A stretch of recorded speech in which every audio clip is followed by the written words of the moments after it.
ಪ್ರಪಂಚ ಪರ್ಯಟನೆ. ನನ್ನ ಹೆಸರು ಲಕ್ಷ್ಮೀನಾರಾಯಣ ರೆಡ್ಡಿ, ಚಿಕ್ಕಬಳ್ಳಾಪುರ ಜಿಲ್ಲೆ, ಬೆಂಗಳೂರು ವಿಭಾಗೀಯ ಮಟ್ಟದ ಉಪಾಧ್ಯಕ್ಷರ ಕೆಲಸ ಮಾಡ್ತಾ ಇದ್ದೀನಿ.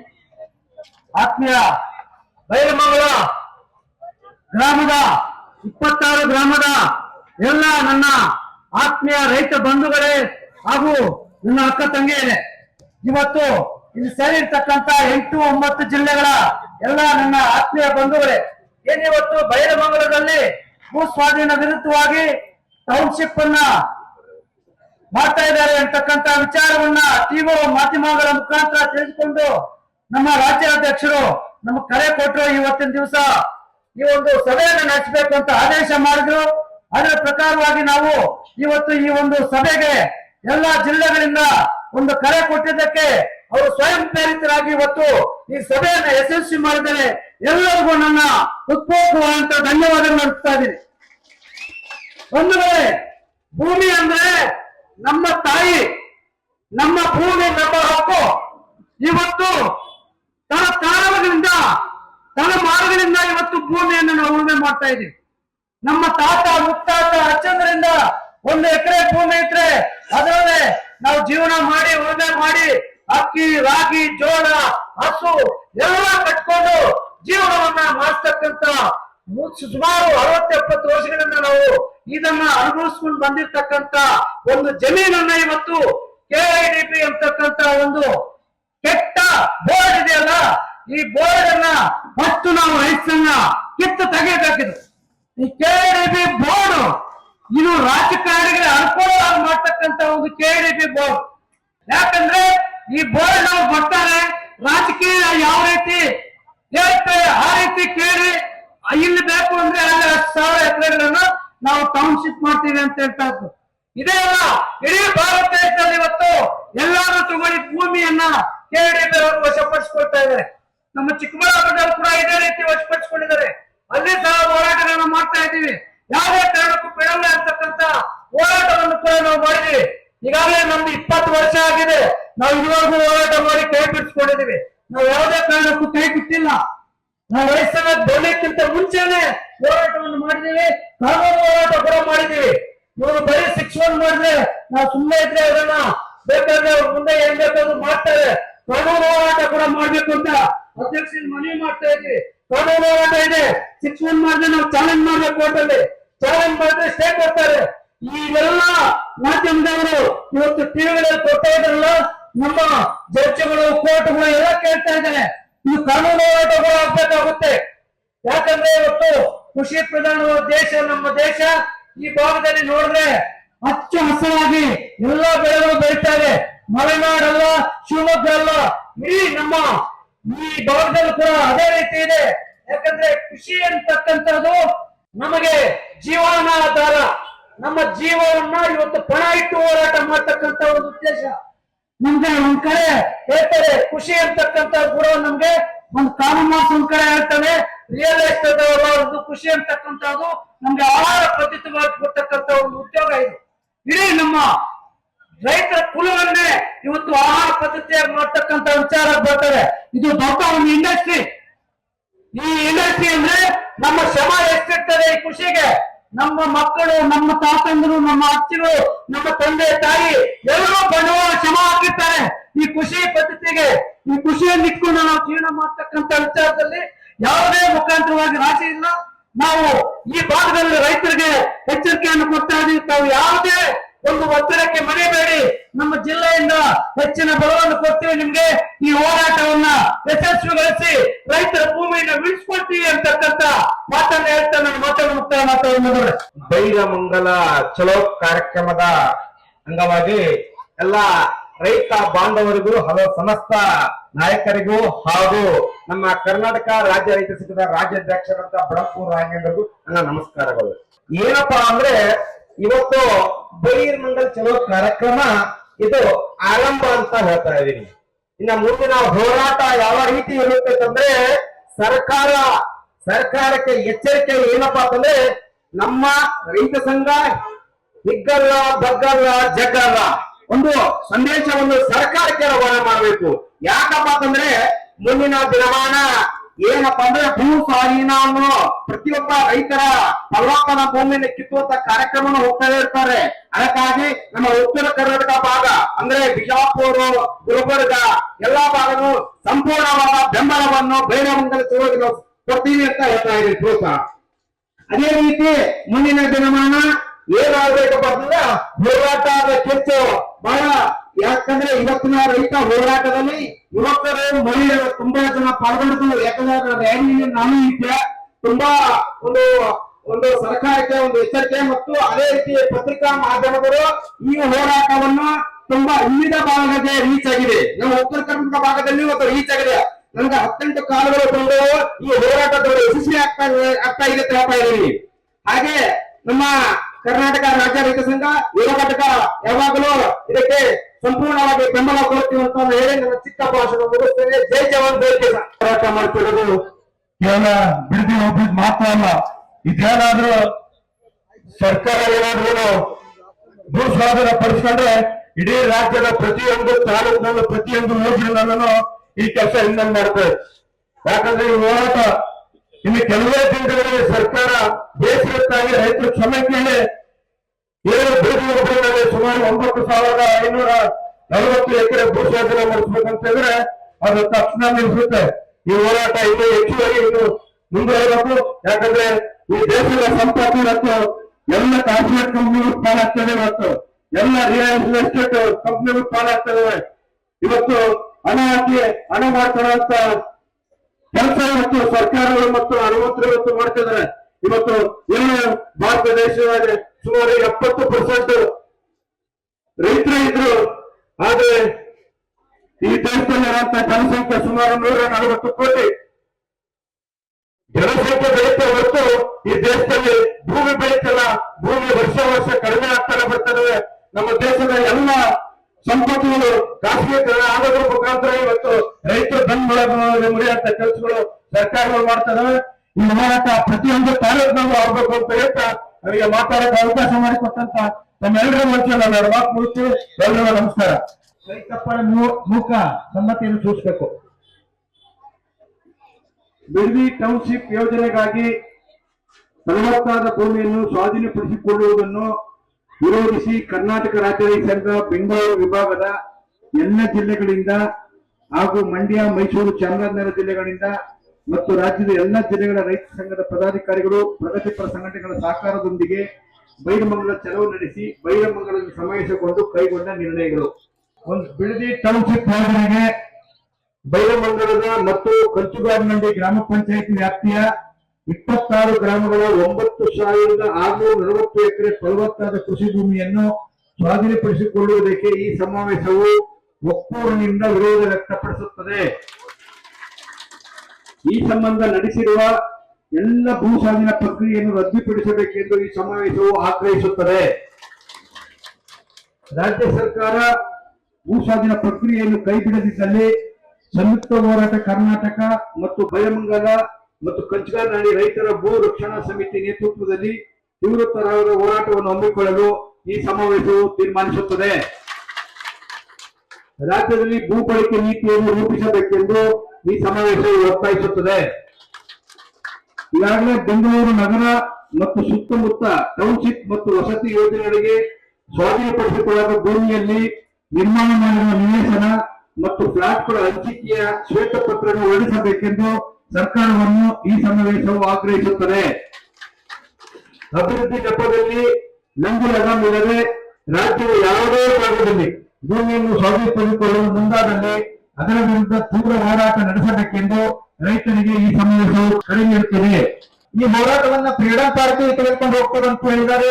ಇದಕ್ಕೆ ನಾವು ರಾಜ್ಯದ ಎಲ್ಲಾ ರೈತರ ಮಕ್ಕಳು ನಿಮ್ಮೊಂದಿಗೆ ಇರುತ್ತಿದೆ ಅಂತ ಹೇಳುತ್ತಾ, ಈಗಾಗಲೇ ನಮ್ಮ ಕರ್ನಾಟಕ ಸರ್ಕಾರ ಹಲವಾರು ಜಿಲ್ಲೆಗಳಲ್ಲಿ ರೈತರ ಒಂದು ಜಮೀನುಗಳನ್ನು ಭೂಸ್ವಾಧೀನ ಮಾಡಿಕೊಂಡಿದೆ. ನೀರಾವರಿ ಯೋಜನೆಗಳಿಗಾಗಿ ಮತ್ತು ನಮ್ಮ ವಿಜಯಪುರ ಜಿಲ್ಲೆಯಲ್ಲಿ ಅಣುವಿದ್ಯುತ್ ಸ್ಥಾವರಕ್ಕಾಗಿ ಮತ್ತು ನಗರೀಕರಣಕ್ಕಾಗಿ ರಸ್ತೆಗಳಿಗಾಗಿ ಆ ಭೂಸ್ವಾಧೀನ ಪರಿಹಾರ ಎಲ್ಲೂ ಕೊಟ್ಟಿಲ್ಲ.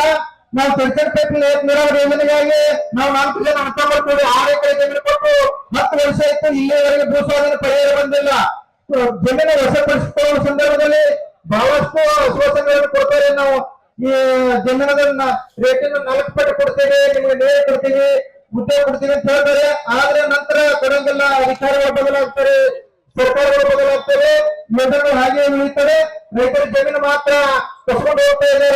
ಇಂಥ ವ್ಯವಸ್ಥೆ ತಡೆಗಟ್ಟಬೇಕಾದ್ರೆ ನಮ್ಮ ಸನ್ಮಾನ್ಯ ನ್ಯಾಯವಾದಿಗಳು ಮತ್ತು ರೈತ ಸಂಘದ ರಾಜ್ಯಾಧ್ಯಕ್ಷರು ಬಡಿಗಪ್ಪ ನಾಗೇಂದ್ರಜಿ ಅವರು ಇಡೀ ಜಿಲ್ಲೆಯಾದ್ಯಂತ, ಇಡೀ ಕರ್ನಾಟಕದಾದ್ಯಂತ ಎಲ್ಲ ಜಿಲ್ಲಾ ತಾಲೂಕುಗಳಲ್ಲಿ ಬಂದು ಎಲ್ಲೆಲ್ಲಿ ಭೂಸ್ವಾಧೀನ ಆಗಿದೆ, ಎಲ್ಲೆಲ್ಲಿ ವಂಚನೆ ಆಗಿದೆ, ಎಲ್ಲೆಲ್ಲಿ ರೈತರ ಸಮಸ್ಯೆಗಳನ್ನು ಆಲಿಸಬೇಕು.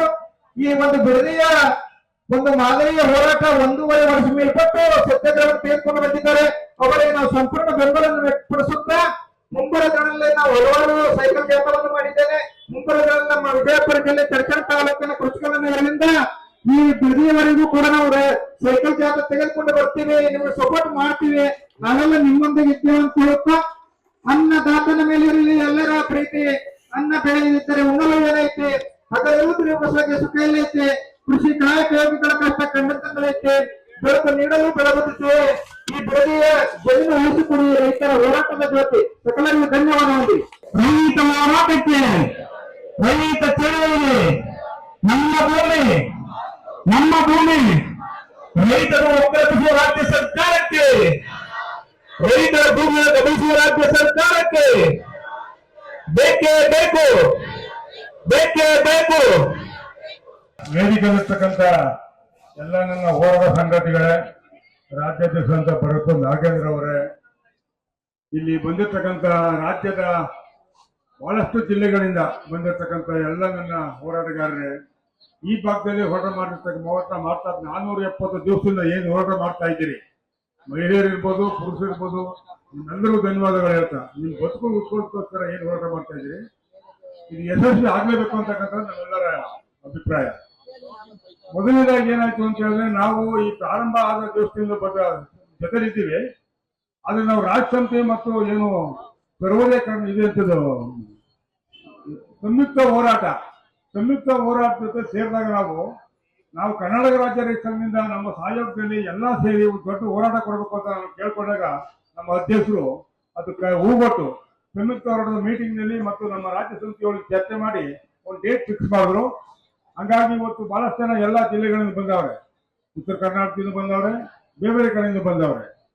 ಈಗ ಬೇರೆ ಎಲ್ಲ ದಿವಸ ನೋಡ್ತಾ ಇರ್ತೀವಿ ಬಂದಿರ್ತಕ್ಕಂಥವ್ರ ಎಲ್ಲ ಬೇರೆ ಬೇರೆ ಸಂಘಟನೆಗಳು ಅಥವಾ ಉತ್ತರ ಕರ್ನಾಟಕದಿಂದ ನಿನ್ನೆ ಮೊನ್ನೆ ಬಂದವರು ರೈತರುಗಳು ಬಹಳಷ್ಟು ಸಾಥ್ ಕೊಟ್ಟಿದ್ದಾರೆ, ನಮ್ಗೆ ಬಹಳಷ್ಟು ಸಾಥ್ ಕೊಟ್ಟಿದ್ದಾರೆ. ಈ ಚಳವಳಿ ಯಶಸ್ವಿ ಅದೇ ಆಗುತ್ತೆ ಅಂತಕ್ಕಂಥದ್ದು ಎಲ್ಲರ ಅಭಿಪ್ರಾಯ ಕೂಡ ಇದೆ. ಇವತ್ತು ಸರ್ಕಾರ ಏನಿದೆ, ಇವತ್ತು ಎಲ್ಲ ಪರಿಸರ ದಿನಾಚರಣೆ ಅಂತ ಮಾಡ್ತಾರೆ, ಅಲ್ಲೆಲ್ಲ ಒಂದು ಸೊಸೈನ ಕೊಟ್ಟು ಆ ಗಿಡ ಹಾಕೋಬಿಟ್ಟು ಫೋಟೋ ತಗೊಂಡ್ಬಿಟ್ಟು ಅದನ್ನೇ ದೊಡ್ಡದಾಗಿ ಏನು ಬೆಳೆಸ್ತೀವಿ ಅಂತ ಹೇಳ್ತಾರೆ. ಆದ್ರೆ ಲಕ್ಷಾಂತರ ಮರಗಳನ್ನ ಮಾರಣ ಮಾಡ್ತಾರ, ಅವ್ರಿಗೇನೋ ಮನುಷ್ಯತ್ವ ಇದೆಯಾ, ಮಾನವೀಯತೆ ಇದೆಯಾ, ಇದನ್ನೆಲ್ಲ ಪ್ರಶ್ನೆ ಮಾಡ್ಬೇಕಾಗತ್ತೆ. ಯಾಕೆ ಅಂತ ಅಂದ್ರೆ ಅವರು ಎಲ್ಲೆಲ್ಲ ಕೂತ್ಕೊಂಡು ಏನೇನೋ ಬರೀ ಊಟಾಟಿಕೆ ಮಾಡ್ಕೊಂಡು ಹೋಗ್ತಾ ಇರ್ತಕ್ಕಂಥದ್ದು. ನಮ್ಗೆ ಹಿಂದೆ ಕೂಡ ಬಹಳಷ್ಟು ಮುಖ್ಯಮಂತ್ರಿಗಳಾಗವ್ರು, ಇವರೊಬ್ಬರೇ ಅಲ್ಲ, ಡಿ ಕೆ ಶಿವಕುಮಾರ್ ಒಬ್ಬರೇ ಅಲ್ಲ, ಹಿಂದೆ ಬಂಗಾರಪ್ಪನವರು ಮುಖ್ಯಮಂತ್ರಿ ಆಗಿದ್ರು.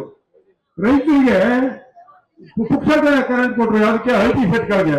ಯಾಕೆಂದ್ರೆ ಕೃಷಿಗಳಿಗೆ ಲಾಭ ಇಲ್ಲ, ಕರೆಂಟ್ಗೆ ನೀವು ಫೀಸ್ ಇಕ್ಕಟ್ಟಿದ್ರೆ ಆಗಲ್ಲ, ಹಂಗಾಗಿ ನಿಮ್ಗೆ ಪುಕ್ಷಟ ಕರೆಂಟ್ ಕೊಡ್ತೀವಿ ಐಟಿಗೆ ಅಂತ ಕೊಟ್ರು. ಅವ್ರು ನೆನ್ಕೋತಾರಲ್ಲ ರೈತರು ರಾಜ್ಯದಲ್ಲಿ. ಅದೇ ರೀತಿ ಏನು ಅರ್ಶು ಅವರಿದ್ರು, ದೇವರಾಜ್ ಅರ್ಶು ಅವರು ಉಳುವವನೇ ಭೂಮಿ ಒಡೆಯ ಅಂದ್ರು. ಎಷ್ಟು ಜನ ನೆನ್ಕೋತಾರೆ ಇವತ್ತು, ಅವ್ರು ಎಷ್ಟು ಆಯ್ತು ರಾಜ್ಯಭಾರ ಮಾಡಿ. ಇವತ್ತು ಈ ಡಿ ಕೆ ಶಿವಕುಮಾರ್ ಈ ನಗರದ ಪಕ್ಕ ಇರ್ತಕ್ಕಂಥ ಏನು ಈ 2 ಗ್ರಾಮ ಪಂಚಾಯತಿಗಳ ವ್ಯಾಪ್ತಿ ಬರ್ತಕ್ಕಂಥ 26 ಹಳ್ಳಿಗಳೇನಿದೆ, 9,600 ಎಕರೆ ಭೂಮಿನ ಏನು ಇವತ್ತು ಭೂಸ್ವಾಧೀನ ಮಾಡ್ಕೊಂಡು ಕೊಟ್ಟಿದ್ದಾರೆ. ಇವ್ರಿಗೇನು ಕನಿಷ್ಠ ಮಾನ ಮರ್ಯಾದೆ ಏನಾರ ಇದೆಯಾ? ಯಾಕೆಂದ್ರೆ ಹಿಂದೂ ಅವರೇನು ರಾಜ್ಯಭಾರ ಮಾಡಿದ್ದಾರೆ, ಅವ್ರು ಇವತ್ತು ಜನ ಏನ್ ಅನ್ಕೋತಾ ಇದ್ದಾರೆ, ಅಂದ್ರೆ ಇವ್ರು ನೆನ್ಕೋಬೇಕಲ್ಲ ಅಂತ ಒಳ್ಳೆ ಕೆಲಸ ಮಾಡ್ಬೇಕಲ್ಲ. ಯಾಕೆಂದ್ರೆ ಇವ್ರು ರೈತರ ಮಗ ಅಂತ ಹೇಳ್ಕೊತಾರೆ, ರೈತರ ಮಗ ಅಂತ ಹೇಳ್ಕೊಂಡ್ರೆ ರೈತರ ಪರವಾಗಿರ್ಬೇಕಲ್ಲ. ಅಭಿವೃದ್ಧಿ ಅಂದ್ರೆ ಏನು? ರೈತರ ಅಭಿವೃದ್ಧಿ ಅಂದ್ರೆ ಬೇರೆ ಯಾರು ಅಭಿವೃದ್ಧಿ ಮಾಡ್ತಾರೆ? ಇವರು ಯಾವ್ದೋ ಬೇರೆ ದೇಶಗಳಿಂದ ಅಲ್ಲಿಂದ ಇಲ್ಲಿಂದ ಬರ್ತಕ್ಕಂಥವ್ರ ಬಗ್ಗೆ. ಈಗ ನಮ್ಮ ದರ್ಶನ್ ಪುಟಾಣಿಯವರು ಬಂದ್ರು, ಸ್ವಾಗತವನ್ನು ಕೊಡ್ತಾ. ಹಾಗೆ ಇವತ್ತು ಏನು ನಮ್ಗೆಲ್ಲ ಏನ್ ಸಾಥ್ ಕೊಟ್ಟು ಎಲ್ಲಾ ಜಿಲ್ಲೆಗಳು ಏನ್ ಬಂದಿರ್ತಾರೆ ನಿಮ್ಗೆಲ್ಲರೂ ಬೆಳವಣಿಗೆ ಹೇಳ್ತಾ, ಮೊದಲನೇದಾಗಿ ಸಾಥ್ ಕೊಟ್ಟು ಇವತ್ತು ಎಷ್ಟೆಷ್ಟು ಜಿಲ್ಲೆಗಳಿಂದ ಬಂದಿದ್ದಾರೆ ಅಂತಕ್ಕಂಥದ್ದು ಎಲ್ಲ ಗಮನಕ್ಕೆ ಬಂದಿದೆ. ಹಂಗಾಗಿ ಹೋರಾಟ ಮುಂದುವರಿಬೇಕು. ಇವತ್ತು ಕೊನೆಯಾಗಲ್ಲ, ಎಲ್ಲಿವರೆಗೆ ನಮ್ಮ ಹೋರಾಟ ಇರ್ತದೆ, ನಾವು ಗೆಲ್ಲಬೇಕು. ಯಾಕೆ ಅಂತ ಅಂದ್ರೆ ಇದು ಎಲ್ಲಿ ಇವತ್ತು ಏನ್ ಶಾಲಾ ಕಂಡ್ರೆ ಇವತ್ತು ನೀವು ಈ ಹಸಿರು ಶಾಲೆ ಯಾಕೆ ಹಾಕೋದ್ರಿ ಅಂತಕ್ಕಂಥದ್ದು ನೀವು ಯೋಚನೆ ಮಾಡ್ಬೇಕು. ಯಾಕೆಂದ್ರೆ ಹಸಿರು ಶಾಲೆನಲ್ಲಿ ಒಂದು ಸತ್ಯ ಇದೆ, ಈ ಶಾಲೆಯಲ್ಲಿ ಗೆಲುವಿದೆ ಅಂತಕ್ಕಂಥದ್ದು. ಯಾಕೆ ನಂಜಸ್ವಾಮಿ ಏನು ಈ ಲಾಂಛನ ಕೊಟ್ಟರು ರೈತರಿಗೆ ಯಜಮಾನ್ ಹಾಕೊಂಡ್ರು. ನಾವು 45 ವರ್ಷದಿಂದ ಕೂಡ ಇವತ್ತು ನಾವು ಯಜಮಾನ್ ಇಟ್ಕೊಂಡಿದ್ದೀವಿ. ಎಲ್ಲ ಹೋರಾಟಗಳನ್ನು ನಾವು ಯಶಸ್ವಿಯಾಗಿದ್ದೀವಿ. ಯಾವುದೇ ಕಾರಣಕ್ಕೂ ಯಾವುದೇ ಹೋರಾಟಗಳು ಇವತ್ತು ಫೇಲ್ ಆಗಿಲ್ಲ. ಹಂಗಾಗಿ ನೀವು ಯಾಕೆ ಇವತ್ತು 460-70 ದಿವಸದಿಂದ ಏನ್ ಕೂತ್ಕೊಂಡು ಸುಧಾರಿಕೊಂಡು ಚಳವಳಿ ಮಾಡ್ತಾ ಇದ್ದೀರಿ, ಇದು ಯಶಸ್ವಿ ಆಗ್ಬೇಕಂದ್ರೆ ಈ ಚಳವಳಿ ಯಾವಾಗಲೂ ನಿಮ್ಮ ಮೇಲೆ ಇರಬೇಕು, ಯಶಸ್ವಿ ಆದ್ಮೇಲೂ ಕೂಡ ನಿಮ್ಮ ಇರಬೇಕು.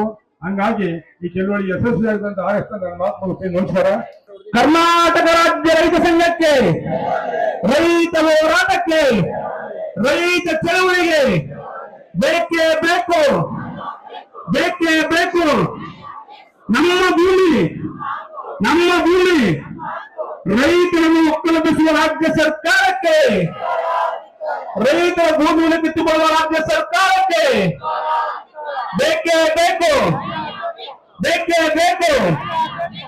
ಈಗ ದರ್ಶನ್ ಪುಟ್ಟಣ್ಣನವರು ಮಾತಾಡ್ತಾರೆ.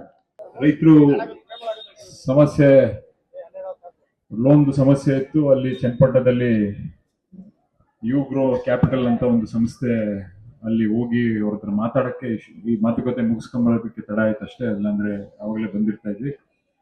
ಏನ್ ನಿಮ್ಗೆ ಗೊತ್ತಿರೋದು ವಿಷಯದ ಬಗ್ಗೆ ಎಲ್ಲಾರು ಸವಿಸ್ತಾರವಾಗಿ ಮಾತಾಡಿರ್ತಾರೆ ಅಂತ ನಾನಾದ್ರೂ ಭಾವಿಸ್ತೀನಿ. ಇಲ್ಲಿ ಈ ತರ ಲ್ಯಾಂಡ್ ಅಕ್ವಿಸಿಷನ್ ಮಾಡಿ ಮತ್ತೆ ಎಕ್ಸ್ಪಾನ್ಷನ್ ಮಾಡ್ತಿರೋಂಥದ್ದು ಇದೇನು, ಇದರಿಂದ ಆಯ್ತಿರೋಂಥ ಸಮಸ್ಯೆಗಳೇನು ಅಂತ ನಮ್ಗೆ ದೇಶಾದ್ಯಂತ ಏನಾಗೈತೆ ಅನ್ನೋದು ನಮ್ಗೆ ಗೊತ್ತಿರೋಂಥದ್ದೇ. ಇದಾಯ್ತಾ ಇರೋದ್ರಿಂದ ಈ ಒಂದ್ ಕಡೆ ಕಟ್ಟಡಗಳು ಕಟ್ಟಬೇಕು, ಹೊಸೊಬ್ರನ್ನ ತಗೊಬಂದು ನಿಲ್ಲಿಸ್ಬೇಕು. ಆದ್ರೆ ಇಲ್ಲಿ ಸ್ಥಳೀಯವಾಗಿರುವಂತ ರೈತರನ್ನೆಲ್ಲ ಬೀದಿಗೆ ತರ್ತಾರೆ. ಈಗ ಇದು ಉದಾಹರಣೆ ನಿಮ್ಗೆ ಕೊಡ್ಬೇಕು ಅಂತ ಹೇಳಿದ್ರೆ, ಈಗ ಡೆಲ್ಲಿ ಪಕ್ಕ ನೋಯ್ಡಾ ಅನ್ನೋದು ನಿಮ್ಗೆ ಗೊತ್ತಿರುವಂತದ್ದು. ಆ ನೋಯ್ಡಾ ಅಲ್ಲಿ ಹೋದಾಗ್ಲೂ ಅಲ್ಲಿ ನೀವು ನೋಡಿದ್ರೆ ಅಲ್ಲಿ ಸುಮಾರು ಜನ ರೈತರು ದುಡ್ಡು ಕೊಟ್ಟು ಅವರ ದುಡ್ಡು ಇಸ್ಕೊಂಡು ಲ್ಯಾಂಡ್ಗಳನ್ನ ಕೊಟ್ರು. ಸುಮಾರು 90% ರೈತರು ಇವತ್ತು, ಅದಾಗ್ಲೇ ಹಲವಾರು ವರ್ಷಗಳಾಯ್ತು ಇದು ಮಾಡಿ, ಇವತ್ತು ಅದೇ ಜಾಗದಲ್ಲಿ ಏನು ಬರೀ 2 ಕೋಟಿ 3 ಕೋಟಿ ದುಡ್ಡು ಸಿಗ್ಲಿಲ್ಲ ಅವ್ರಿಗೆ. ಅವಾಗಿನ ಕಾಲದಲ್ಲೇನೆ 10 ಕೋಟಿ 15 ಕೋಟಿ 20 ಕೋಟಿ ಇಂತ ದೊಡ್ಡ ದೊಡ್ಡ ದುಡ್ಡು ಸಿಕ್ತು. ಆದ್ರೆ ರೈತರಿಗೆ ಆ ದುಡ್ಡನ್ನ ಖರ್ಚು ಮಾಡಿ ಇವಾಗ ಎಲ್ಲಾರು ಅಲ್ಲಿ ಸೆಕ್ಯೂರಿಟಿ ಕೆಲಸ ಮಾಡಕ್ಕೆ ಸೇರ್ಕೊಂಡವ್ರೆ. ಇದು ಆಗಿರೋಂತ ನಮ್ಮ ದುರ್ದೈವ. ಅದು ಸಮಸ್ಯೆ ಆಗಿರೋದು. ಈ ತರ ರೈತರಿಗೆ ಏನ್ ಗೊತ್ತು, 6 ತಿಂಗಳಿಗೆ 3 ತಿಂಗಳಿಗೆ 1 ವರ್ಷಕ್ಕೆ ಅವ್ರಿಗೆ ದುಡ್ಡು ತಗೊಂಡು ಅದ್ರಲ್ಲಿ ಜೀವನ ಮಾಡೋದೇನು ಅಂತ ನಮ್ಗೆಲ್ಲರಿಗೂ ಚೆನ್ನಾಗಿ ಗೊತ್ತಿರೋಂಥದ್ದು. ಆದ್ರೆ ಏಕ್ದಮ್ ಒಂದೇ ದುಡ್ಡು ಕೊಟ್ರೆ ನಾವು ಏನ ಖರ್ಚು ಮಾಡ್ಕೊಂಡು ಅದನ್ನ ಏನ್ ಮಾಡ್ಬೇಕು ಅಂತ ಗೊತ್ತಿಲ್ಲದೆ ನಾವು ಖರ್ಚು ಮಾಡಿ ಮುಗಿಸ್ಬಿಟ್ಟು ನಾವು ಆಮೇಲೆ ಕೆಲಸ ಏನ್ ಮಾಡ್ಬೇಕು ಅನ್ನೋದು ಗೊತ್ತು. ಇದು ಒಂದು ಸಮಸ್ಯೆ. ಈ ತರದ್ದು ಹಲವಾರು, ಒಂದ್ ಕಡೆ ಡೆವಲಪ್ಮೆಂಟ್ ಅಂತ ಇರ್ಬೋದು, ಆದ್ರೆ ಇನ್ನೊಂದ್ ಕಡೆ ಡೆವಲಪ್ಮೆಂಟ್ ಆಗೋ ರೀತಿಯಲ್ಲಿ ಇನ್ನೊಬ್ರನ್ನ ಮನೆಯಿಂದ ಈಚೆ ಕಳಿಸ್ತಾ ಇದೀವಿ. ಮನೆಯನ್ನ, ಸಂಸಾರಗಳನ್ನ ಈ ಸಮಸ್ಯೆಗೆ ಇದು ಇಡೀ ರಾಜ್ಯ, ಇದು ದೇಶಾದ್ಯಂತ ಆಯ್ತಿರೋಂತ ಪ್ರಕ್ರಿಯೆ. ಇದಕ್ಕೆ ಸರಿಯಾದ ಇಲ್ಲೇ ಬರ್ದಿದ್ದಾರೆ, ರಾಜ್ಯದ ಭೂ ಬಳಕೆ ನೀತಿಗಳನ್ನು ರೂಪಿಸಬೇಕೆಂದು ಈ ಸಮಾವೇಶ ಒತ್ತಾಯಿಸಿದೆ ಅಂತ ಬರೆದಿದೆ. ಯಾವ ತರ ಅದ್ರ ಜೊತೆಗೆ ಏನು ಯಾವ ತರ ಆರ್ಥಿಕವಾಗಿ ರೈತರನ್ನ ವ್ಯವಸ್ಥೆ ಮಾಡ್ಕೊಡ್ಬೇಕು ಅನ್ನೋದ್ರ ಬಗ್ಗೆನೂ ನಾವು ಈ ಒಂದು ಅಂಶನ ನಾವು ಏನು ಭೂ ಬಳಕೆ ನೀತಿಗಳಲ್ಲಿ ಸೇರಿಸ್ಕೋಬೇಕಾದ್ರೆ, ನೀತಿಗಳನ್ನ ನಾವು ಕೆಲವು ಕಡೆ ಮಾಡ್ಲೇಬೇಕಾಗಿರೋ ಸಂದರ್ಭದಲ್ಲಿ ಯಾವ ತರ ಮಾಡ್ಬೇಕು ಅನ್ನೋದನ್ನ, ಇವಾಗ ಆಗ್ಲೇ ಆಗೋಗಿರೋ ಅಕ್ವಿಸಿಷನ್ ಬಗ್ಗೆ, ಈಗ ರಸ್ತೆ ಆಗಿರ್ಬೋದು, ಈಗ 1 ಕುಂಟೆ 2 ಕುಂಟೆ 10 ಕುಂಟೆ ರಸ್ತೆಗೆ ನಿಮ್ಗೆ ಗೊತ್ತಿರೋಂಥದ್ದು. ಸೊ ಆದ್ರೆ ಇಲ್ಲಿ ಏನಾಯ್ತಾ ಏನು 9,600 ಎಕರೆ ಇದನ್ನ, ಅದು ಸುಮಾರು 100 ಕುಟುಂಬಗಳು ಇಲ್ಲಿ ಬೀದಿಗೆ ಬರುತ್ತೆ. ಆದ್ರಿಂದ ಇದನ್ನ ರಾಜ್ಯ ಸರ್ಕಾರದವರು ಪುನರ್ ಪರಿಶೀಲನೆ ಮಾಡಿ ಅವರು ಯಾವ ರೀತಿ ಇದನ್ನ ಕ್ರಮ ತಗೋಬೇಕು, ಹಿಂದಕ್ಕೆ ತಗೊಳ್ಬೇಕು, ಅದನ್ನ ನಮ್ಮ ರೈತ ಸಂಘದಿಂದ ಮತ್ತೆ ನಾನು ಸೇರಿದಂಗೆ ರೈತ ಸಂಘದ ನಿಲುವೇ ನನ್ನ ನಿಲುವೆ. ಅದ್ರ ಪ್ರಕಾರ ಹಿಂದೆ ತಗೊಂಡು ನಾವು ರೈತರಿಗೆ ಯಾವ ತರ ಅನುಕೂಲಗಳನ್ನ ಮಾಡ್ಕೊಡ್ಬೇಕು, ಫಲವತ್ತಾಗಿರಂತ ಭೂಮಿ ಇಲ್ಲಿ ಜೀವನ ಕಟ್ಕೊಂಡು ಅವರು ಜೀವನನ ನಡೆಸ್ಕೊ ಬರ್ತಿದ್ದಾರೆ ಎಲ್ಲಾ ರೈತರು. ಅದೇ ರೀತಿ ಅದನ್ನ ನಡ್ಸ್ಕೊಂಡು ಹೋಗಕ್ಕೆ ಎಲ್ಲಾ ತರದ ಅವಕಾಶಗಳನ್ನ ನಾವು ಕಲ್ಪಿಸ್ಕೊಡ್ಬೇಕು. ಡೆವಲಪ್ಮೆಂಟ್ ಅಂದ್ರೆ ಒಂದ್ ಕಡೆ ಪ್ರಶ್ನೆ ನಾವು ಕೇಳಬೇಕಾಗಿರೋದು ಇಷ್ಟೇ, ಡೆವಲಪ್ಮೆಂಟ್ ಅಂದ್ರೆ ದೊಡ್ಡ ದೊಡ್ಡ ಬಿಲ್ಡಿಂಗ್ ಕಟ್ಟೋದ ಅಥವಾ ಹಳ್ಳಿಗಳಲ್ಲಿ ಆರಂಭ ಮಾಡ್ಕೊಂಡು ಅವ್ರವ್ರದೇ ಆದಂತ ಭೂಮಿ ಉಳ್ಕೊಂಡು ಊಟ ಮಾಡ್ಕೊಂಡು ಆ ನೆಮ್ಮದಿಯಾಗಿರೋಂಥದ್ದು ಡೆವಲಪ್ಮೆಂಟ್ ಅನ್ನೋದು ನಾವು ಮೂಲ ಪ್ರಶ್ನೆ ನಾವು ಎಲ್ಲರೂ ಕೇಳ್ಕೋಬೇಕಾಯ್ತದೆ. ಯಾಕಂದ್ರೆ ಈಗ ಡೆವಲಪ್ಮೆಂಟ್ ಅಂದ್ರೆ ಎಲ್ಲರಿಗೂ ಕಾಣಿಸೋದು ಚೆನ್ನಾಗಿರೋ ರಸ್ತೆ, ದೊಡ್ಡ ಬಿಲ್ಡಿಂಗ್ ಇದ್ರೆ ಡೆವಲಪ್ಮೆಂಟ್ ಅಂತ. ಆದ್ರೆ ನಿಜವಾಗ್ಲೂ ಖುಷಿಯಾಗಿ ಬೇಕಾಗಿರೋದು ನಮ್ಮ ನೆಲ, ನಮ್ಮ ವ್ಯವಸಾಯದಲ್ಲಿ ಏನ್ ಮಾಡ್ಬೇಕು ಅದನ್ನ ಮಾಡ್ಕೊಂಡು ಹೋಗ್ಬೇಕಾಗಿರೋದ್ರಿಂದ ಅದಕ್ಕೆ ಹೆಚ್ಚು ಒತ್ತು ಕೊಡ್ಬೇಕು.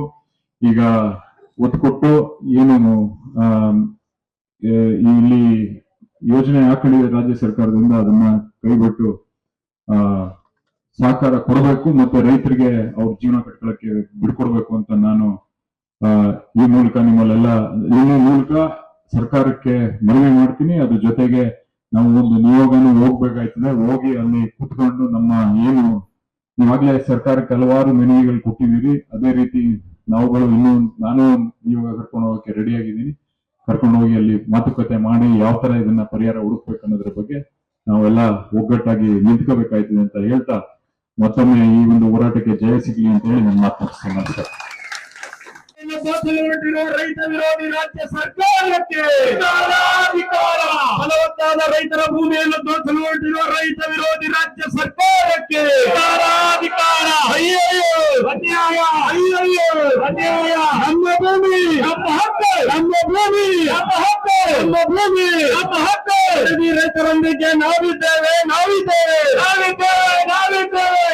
ರೈತರೊಂದಿಗೆ ನಾವಿದ್ದೇವೆ, ನಾವಿದ್ದೇವೆ, ನಾವಿದ್ದೇವೆ, ನಾವಿದ್ದೇವೆ.